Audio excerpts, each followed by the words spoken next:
সঙ্গে যিনি আছেন, বাংলাদেশে গজল সঙ্গীত গেয়ে যারা আসলে মানুষের মণিকোঠায় জায়গা করে নিয়েছে, তার মধ্যে যে নামটি উজ্জ্বল হয়ে আছে, খুব চমৎকার একজন মানুষ, খুব বিনয়ী একজন মানুষ, গানের মানুষ, তালের মানুষ, আমাদের সবার প্রিয় সঙ্গীত শিল্পী মিসবাহ আহমেদ।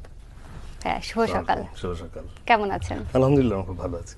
আজকে ভীষণ ভীষণ মানে ভালো লাগছে আমার, যে আজকে চমৎকার সব গান তো শুনবোই, গজল শুনবো, এবং আজকে একটা অন্যরকম আয়োজন। খুব ভালো লাগছে আজকে আপনাকে। আমার খুব ভালো লাগছে, আমি যখনই এখানে আসতে পারি, আল্লাহ পাক যখনই সুযোগ প্রদান করেন আমাকে এখানে বসার, আমি খুব প্রিভিলেজড ফিল করি।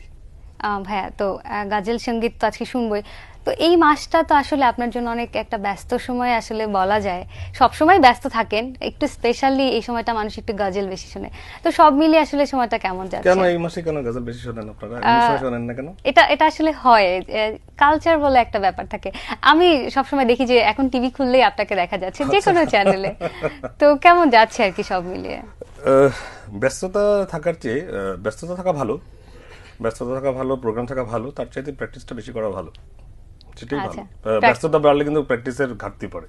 আচ্ছা, তো আমি শুরুতেই দর্শকদেরকে যেটা বলেছি যে আজকে একটা স্নিগ্ধ